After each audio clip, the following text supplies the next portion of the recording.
Blinken here in Helsinki. Helsinki is a city where the harmonious blend of history, innovation, freedom and diplomacy converges. Our capital is and has been an arena for numerous high-level meetings and political events, and we are proud to provide the platform for this historical moment. Now, for the first time, as the proud capital of a new NATO ally. Now, it is my great pleasure to introduce you the co-organizer of the event, Dr. Mika Aaltola, the director of the Finnish Institute of International Affairs. Thank you.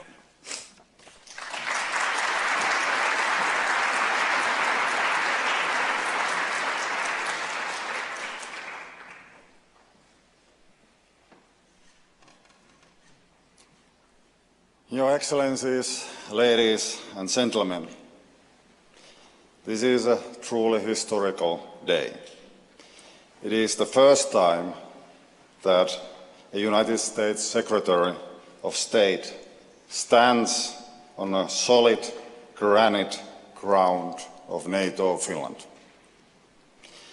Secretary Blinken's visit represents a new era in the Finnish-US relations that have long historical ties. Never before have the relations between our two countries been this close. In addition to now being NATO allies, Finland and the United States are working together to enhance our bilateral defense cooperation. Also, economic cooperation has increased significantly as the US became Finland's #1 trade partner last year. While physically separated by an ocean, our countries are bound by ties that surpass distance. We face common security challenges, but even more importantly, we share a belief in democracy, in our common values and shared interests. These values are being challenged by Russia's brutal invasion of Ukraine. With the level of economic and military support it has offered to Ukraine, the United States remains the indispensable force in Europe. The US was already awake when most of Europe was still sleeping, relatively undisturbed by Russia's power political gaming. US leadership is as needed as ever. This leadership helps to keep doors open and enemies at bay.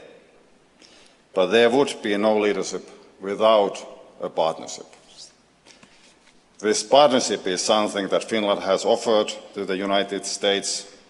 Finland is an able ally and a security provider.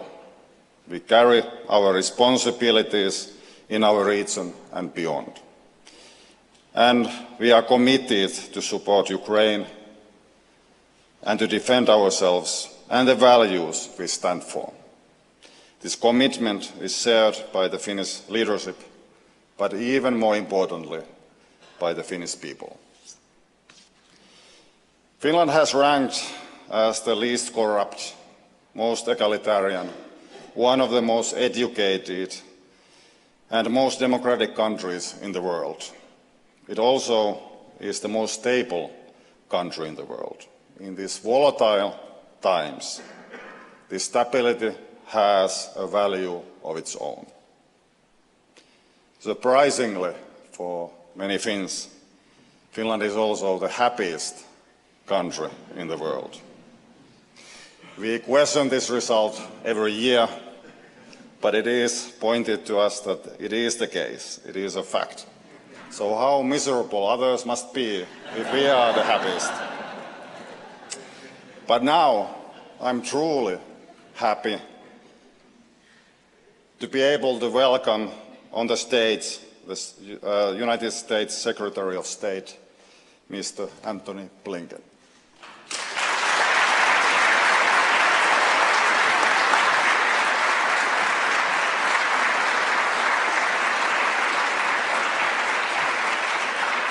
Thank you very much. And yes, I feel a greater sense of happiness today than I felt in a long time. Mayor Vartinian, thank you for hosting us here in Helsinki and in this absolutely magnificent City Hall. And Mika, my thanks to you, and also to your entire team, all of the researchers at the Finnish Institute of International Affairs, for deepening the scholarship about diplomacy and also enriching the public debate.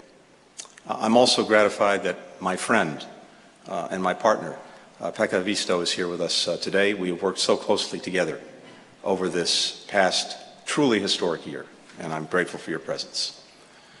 To all of the distinguished guests, 2 months ago, I stood with our allies in Brussels as Finland's flag was raised over NATO headquarters for the first time.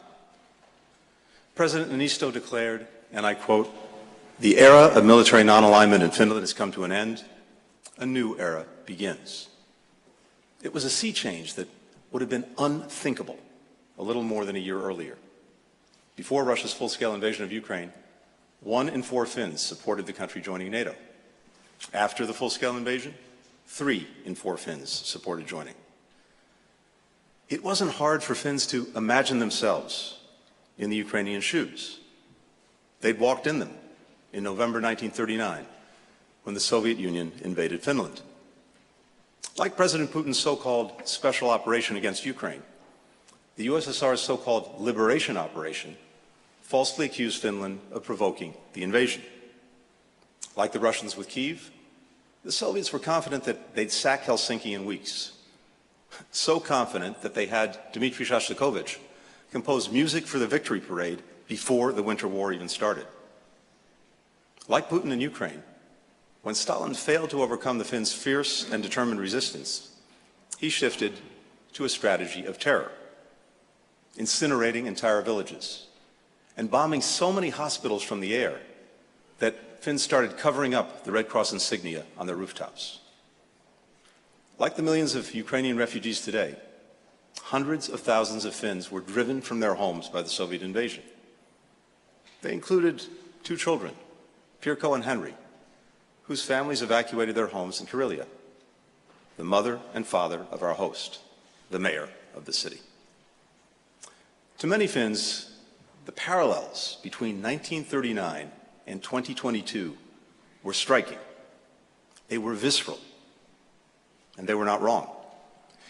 Finns understood that if Russia violated the core principles of the UN Charter, sovereignty, territorial integrity, independence, if they did that in Ukraine, it will imperil their own peace and security as well. We understood that too. That's why, over the course of 2021, as Russia ratcheted up its threats against Kyiv and amassed more and more troops, tanks, and planes on Ukraine's borders, we made every effort to get Moscow to de-escalate its manufactured crisis and resolve its issues through diplomacy. President Biden told President Putin that we were prepared to discuss our mutual security concerns, a message that I reaffirmed repeatedly, including in person with Foreign Minister Lavrov. We offered written proposals to reduce tensions. Together with our allies and partners, we used every forum to try to prevent war, from the NATO-Russia Council to the OSCE, from the UN to our direct channels. Across these engagements, we set out 2 possible paths for Moscow. A path of diplomacy, which could lead to greater security for Ukraine, for Russia, for all of Europe. Or a path of aggression, which would result in severe consequences for the Russian government. President Biden made clear that regardless of which path President Putin chose, we would be ready. And if Russia chose war, we would do 3 things: support Ukraine, impose severe costs on Russia, and strengthen NATO, while rallying our allies and partners around these goals. As the storm clouds gathered, we surged military, economic, and humanitarian assistance to Ukraine. First in August 2021, and again in December, we sent military equipment to bolster Ukraine's defenses, including javelins and Stingers. And we deployed a team from the US Cyber Command to help Ukraine shore up its power grid and other critical infrastructure against cyber attacks. We prepared an unprecedented set of sanctions, export controls, other economic costs to impose severe and immediate consequences on Russia in the event of a full-scale invasion. We took steps to leave no doubt that we and our allies would uphold our commitment to defend every inch of NATO territory. And we worked relentlessly to rally allies and partners around helping Ukraine defend itself and denying Putin his strategic aims. Since day one of his administration, President Biden has focused on rebuilding and revitalizing America's alliances and partnerships, knowing that we're stronger when we work alongside those who share our interests and our values. In the run-up to Russia's invasion, we demonstrated the power of those partnerships, coordinating our planning and strategy for a potential invasion with NATO, with the EU, with the G7, and other allies and partners from around the world. Over those faithful weeks in January and February of 2022, it became clear that no amount of diplomatic effort was going to change President Putin's mind. He would choose war. And so, on February 17, 2022, I went before the United Nations Security Council to warn the world that Russia's full-scale invasion of Ukraine was imminent. I set out the steps that Russia would take.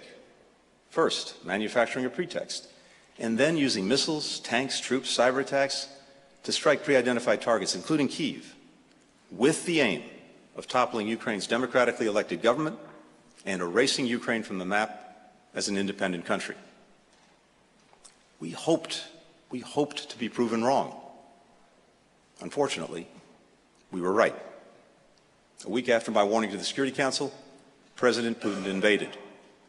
Ukrainians of all walks of life, soldiers and citizens, men and women, young and old, bravely defended their nation.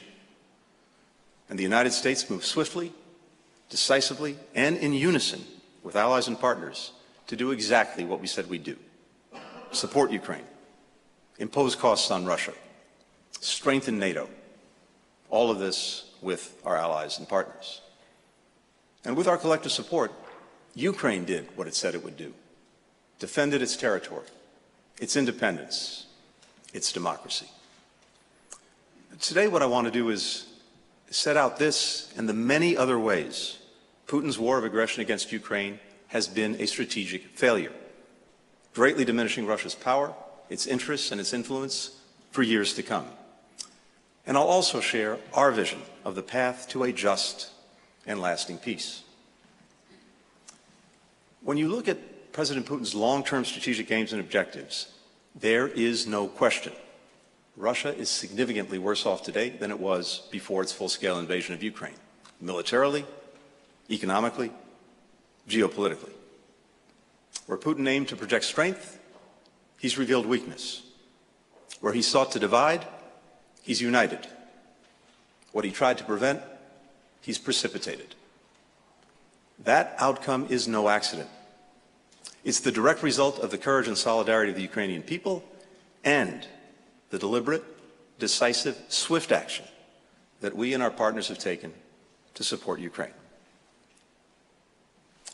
First, for years, President Putin sought to weaken and divide NATO under the false claim that it posed a threat to Russia.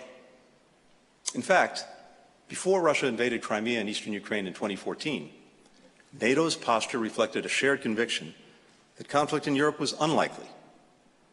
The United States had significantly reduced its forces in Europe since the end of the Cold War, from 315,000 in 1989 to 61,000 at the end of 2013. Many European countries' spending on defense had been declining for years. NATO's strategic doctrine at the time labeled Russia a partner. Following Russia's invasion of Crimea and the Donbass in 2014, that tide began to turn. Allies committed to spend 2% of GDP on defense and deployed new forces to NATO's eastern flank in response to Russia's aggression.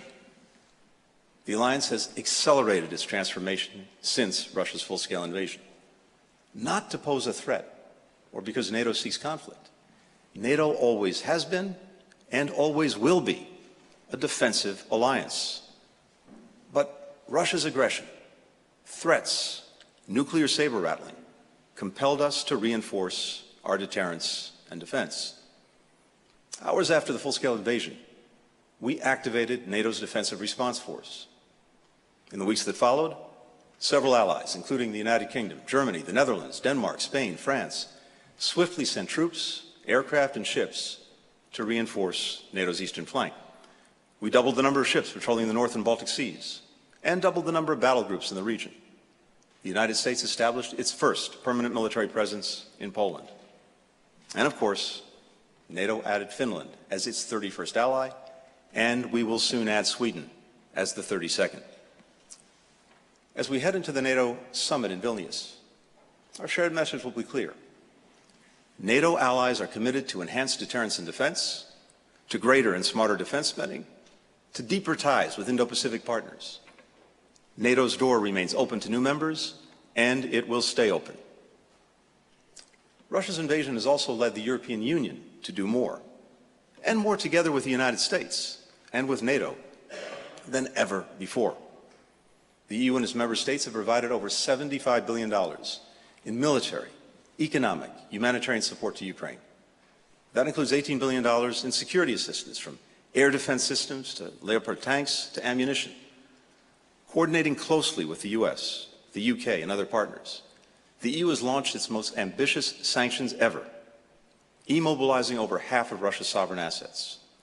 And European nations have taken in more than 8 million Ukrainian refugees, most of whom have not only been granted access to public services, but also the right to work, to study. Second, for decades, Moscow worked to deepen Europe's dependence on Russian oil and gas. Since President Putin's full-scale invasion, Europe has made a swift and decisive turn away from Russian energy. Berlin immediately canceled Nord Stream 2, which would have doubled the flow of Russian gas to Germany. Before Putin's invasion, European countries imported 37% of their natural gas from Russia. Europe cut that by more than half in less than a year. In 2022, EU countries generated a record 1/5 of their electricity through wind and solar, more electricity than the EU generated through coal, gas, or any other power source. The United States, for its part, more than doubled our supply of gas to Europe. And our Asian allies, Japan, the Republic of Korea, also stepped up to boost Europe's supply. Meanwhile, the oil price cap that we and our G7 partners put in place has kept Russia's energy in the global market while dramatically cutting Russian revenues. A year into its invasion, Russia's oil revenues had fallen by 43%. The Russian government's tax revenues from oil and gas have fallen by nearly 2/3. And Moscow will not get back the markets that it has lost in Europe. Third, President Putin spent 2 decades trying to build Russia's military into a modern force with cutting-edge weaponry, streamlined command, and well-trained, well-equipped soldiers. The Kremlin often claimed it had the second strongest military in the world, and many believed it. Today, many see Russia's military as the second strongest in Ukraine. Its equipment, technology, leadership, troops, strategy, tactics, and morale, a case study in failure, even as Moscow inflicts devastating, indiscriminate, and gratuitous damage on Ukraine and Ukrainians. Russia is estimated to have suffered more than 100,000 casualties in the last 6 months alone, as Putin sends wave after wave of Russians into a meat grinder of his own making. Meanwhile, sanctions and export controls imposed by the United States, the European Union, and other partners around the world have severely degraded Russia's war machine and defense exports, setting them back for years to come. Russia's global defense partners and customers can no longer count on promised orders, let alone spare parts. And as they witness Russia's poor performance in the battlefield, they are increasingly taking their business elsewhere. Fourth, President Putin wanted to build Russia up as a global economic power.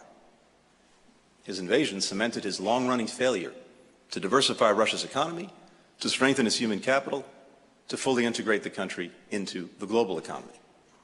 Today, Russia's economy is a shadow of what it was and a fraction of what it could have become had Putin invested in technology and innovation rather than weapons and war.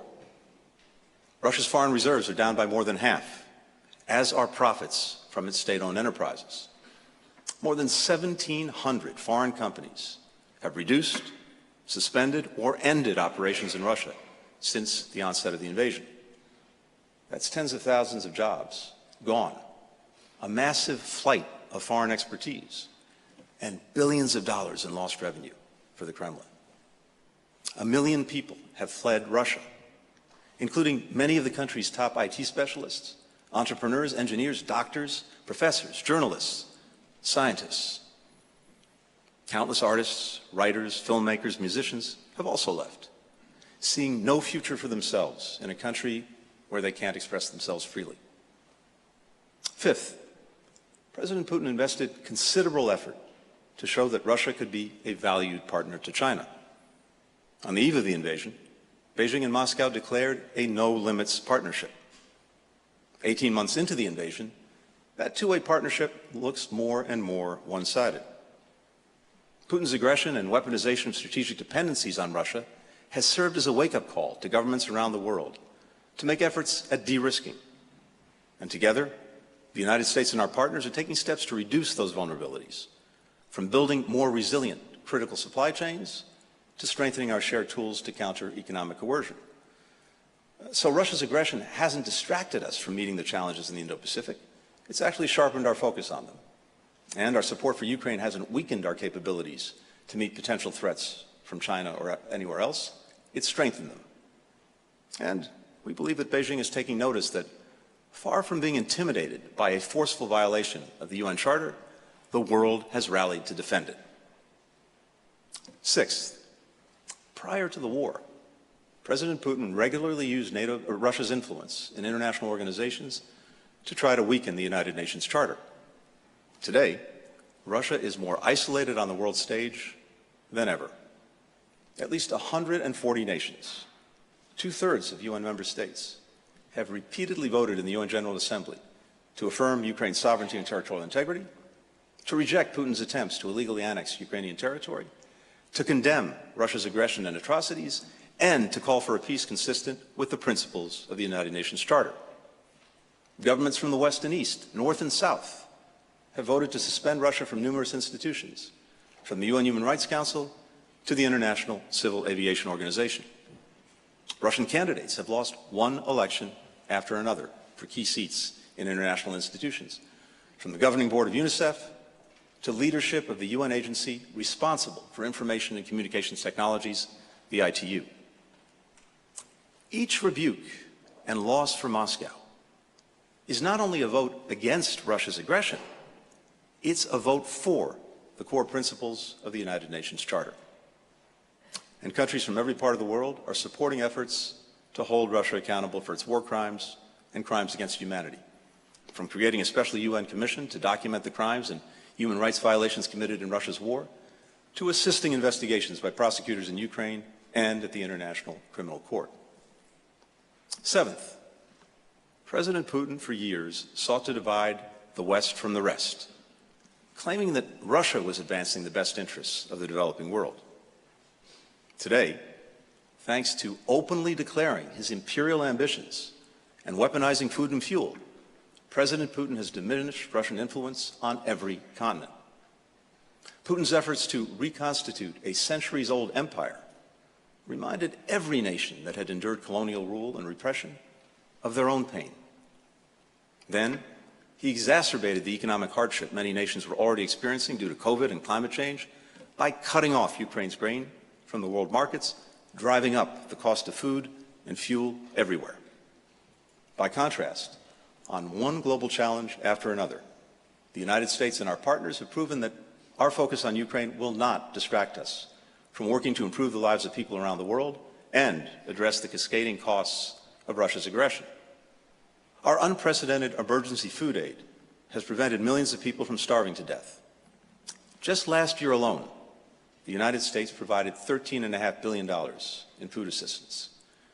And the United States is currently funding over half of the UN World Food Programme's budget. Russia funds less than 1%. We supported a deal negotiated by UN Secretary General Guterres in Turkey to break Russia's stranglehold on Ukrainian grain, allowing 29 million tons of food and counting to get out of Ukraine and to people around the world. That includes 8 million tons of wheat, which is the equivalent of roughly 16 billion loaves of bread. Together with allies and partners, we're mobilizing hundreds of billions of dollars in financing for high-quality infrastructure in the countries where it's needed most, and building it in a way that's transparent, good for the environment, empowers local workers and communities. We're strengthening global health security, from training 500,000 health professionals in our own hemisphere in the Americas to helping the pharmaceutical company Moderna finalize plans with Kenya to build its first mRNA vaccine manufacturing facility in Africa. Time and again, we are demonstrating who fuels global problems and who solves them. Finally, President Putin's core aim, indeed his obsession, has been to erase the very idea of Ukraine, its identity, its people, its culture, its agency, its territory. But here too, Putin's actions have precipitated the opposite effect. No one has done more to strengthen Ukraine's national identity than the man who sought to wipe it out. No one has done more to deepen Ukrainians' unity and solidarity. No one has done more to intensify Ukrainians' determination to write their own future on their own terms. Ukraine will never be Russia. Ukraine stands sovereign, independent, firmly in control of its own destiny. In this, Putin's primary goal, he has failed most spectacularly. President Putin constantly claims that the United States, Europe, and countries that support Ukraine are bent on defeating or destroying Russia, on toppling its government, on holding back its people. That is false. We do not seek to overthrow the Russian government, and we never have. Russia's future is for Russians to decide. We have no quarrel with the Russian people, who had no say in starting this tragic war. We lament that Putin is sending tens of thousands of Russians to their deaths in a war he could end now, if he chose, and inflicting ruinous impact on Russia's economy and its prospects. Indeed, it must be asked, how has Putin's war improved the lives, the livelihoods, or the prospects of ordinary Russian citizens? Everything that we and our allies and partners do in response to Putin's invasion has the same purpose: to help Ukraine defend its sovereignty, its territorial integrity and independence, and to stand up for the international rules and principles that are threatened by Putin's ongoing war. Let me say this directly to the Russian people. The United States is not your enemy. At the peaceful end of the Cold War, we shared the hope that Russia would emerge to a brighter future, free and open, fully integrated with the world. For more than 30 years, we worked to pursue stable and cooperative relations with Moscow because we believe that a peaceful, secure, and prosperous Russia is in America's interests, indeed in the interests of the world. We still believe that today. We cannot choose your future for you, and we won't try to do so. But we also will not let President Putin impose his will on other nations. Moscow must treat the independence, the sovereignty, the territorial integrity of its neighbors with the same respect that it demands for Russia. Now, as I've made clear by virtually every measure, President Putin's invasion of Ukraine has been a strategic failure. Yet, while Putin has failed to achieve his aims, he hasn't given up on them. He's convinced that he can simply outlast Ukraine and its supporters, sending more and more Russians to their deaths, inflicting more and more suffering on Ukraine's civilians. He thinks that even if he loses the short game, he can still win the long game. Putin is wrong about this too. The United States, together with our allies and partners, is firmly committed to supporting Ukraine's defense today, tomorrow, for as long as it takes. And in America, this support is bipartisan. And precisely because we have no illusions about Putin's aspirations, we believe the prerequisite for meaningful diplomacy and real peace is a stronger Ukraine, capable of deterring and defending against any future aggression. We've rallied a formidable team around this effort. With Secretary of Defense Austin's leadership, more than 50 countries are cooperating through the Ukraine Defense Contact Group. And we're leading by the power of our example, providing tens of billions of dollars in security assistance to Ukraine with robust and unwavering support from both sides of the aisle in our Congress. Today, America and our allies and partners are helping meet Ukraine's needs on the current battlefield while developing a force that can deter and defend against aggression for years to come. That means helping build a Ukrainian military of the future with long-term funding, a strong air force centered on modern combat aircraft, an integrated air and missile defense network, advanced tanks and armored vehicles, national capacity to produce ammunition, and the training and support to keep forces and equipment combat ready. That also means Ukraine's membership in NATO will be a matter for allies and Ukraine, not Russia, to decide. The path to peace will be forged not only through Ukraine's long-term military strength, but also the strength of its economy and its democracy. This is at the heart of our vision for the way forward. Ukraine must not only survive, it must thrive. To be strong enough to deter and defend against aggressors beyond its borders, Ukraine needs a vibrant, prosperous democracy within its borders. That's the path the Ukrainian people voted for when they won their independence in 1991. It's the choice they defended in the Maidan in 2004, and again in 2013. A free and open society with respect for human rights and the rule of law, fully integrated with Europe, where all Ukrainians have dignity and the opportunity to realize their full potential. And where the government responds to the needs of its people, not those of vested interests and elites. We are committed to working with allies and partners to help Ukrainians make their vision a reality. We'll not only help Ukraine rebuild its economy, but reimagine it with new industries, trade routes, supply chains, connected with Europe and with markets around the world. We'll continue to bolster Ukraine's independent anti-corruption bodies, a free and vibrant press, civil society organizations. We'll help Ukraine overhaul its energy grid, more than half of which has been destroyed by Russia, and do it in a way that's cleaner, more resilient, more integrated with its neighbors, so that Ukraine can one day become an energy exporter. Ukraine's greater integration with Europe is vital to all of these efforts. Kyiv took a giant step in that direction last June when the Union formally granted Ukraine EU candidate status. And Kyiv is working to make progress toward the EU's benchmarks, even as it fights for its survival. Investing in Ukraine's strength is not at the expense of diplomacy. It paves the way for diplomacy. President Zelensky has said repeatedly that diplomacy is the only way to end this war, and we agree. In December, he put forward a vision for a just and lasting peace. Instead of engaging on that proposal, or even offering one of his own, President Putin has said there's nothing to talk about until Ukraine accepts, and I quote, new territorial realities. In other words, accept Russia's seizure of 20% of Ukraine's territory. Putin spent the winter trying to freeze Ukrainian civilians to death, and then the spring trying to bomb them to death. Day after day, Russia rains down missiles and drones on Ukrainian apartment buildings, schools, hospitals.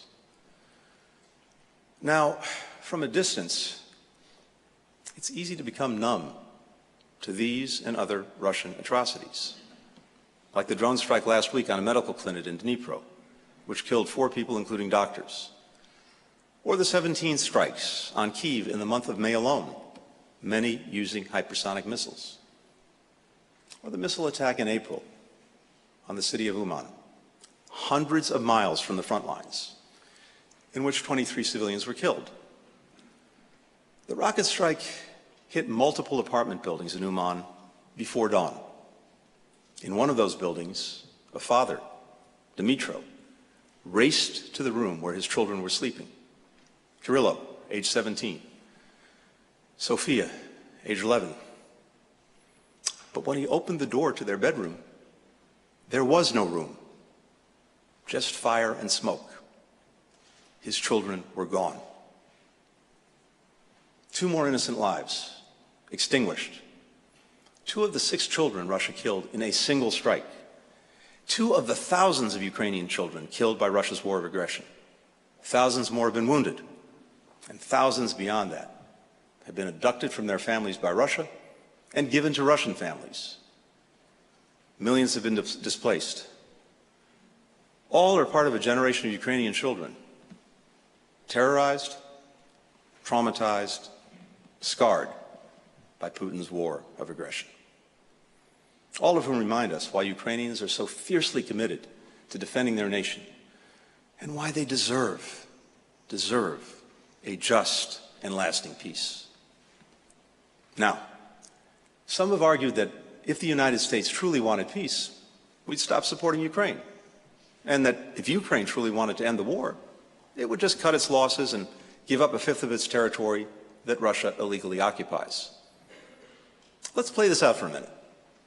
What neighbors of Russia would feel confident in their own sovereignty and territorial integrity if Putin's aggression were to be rewarded with 1/5 of Ukraine's territory? And for that matter, how would any country that lives near a bully with a history of threats and aggression feel secure within its own borders? What lesson will other would-be aggressors around the world learn if Putin is allowed to violate a core tenet of the UN Charter with impunity? And how often in history have aggressors who seize all or part of a neighboring country been satisfied and stopped there? When has that ever satisfied Vladimir Putin? The United States has been working with Ukraine and allies and partners around the world to build consensus around the core elements of a just and lasting peace. To be clear, the United States welcomes any initiative that helps bring President Putin to the table to engage in meaningful diplomacy. We'll support efforts, whether by Brazil, by China, or any other nation, if they help find a way to a just and lasting peace, consistent with the principles of the United Nations Charter. Here's what that means. A just and lasting peace must uphold the UN Charter and affirm the principles of sovereignty, territorial integrity, and independence. A just and lasting peace requires Ukraine's full participation and assent. Nothing about Ukraine without Ukraine. A just and lasting peace must support Ukraine's reconstruction and recovery, with Russia paying its share. A just and lasting peace must address both accountability and reconciliation. A just and lasting peace can open a pathway to sanctions relief connected to concrete actions, especially military withdrawal. A just and lasting peace must end Russia's war of aggression. Now, over the coming weeks and months, some countries will call for a ceasefire.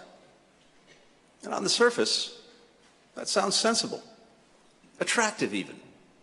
After all, who doesn't want warring parties to lay down their arms? Who doesn't want the killing to stop?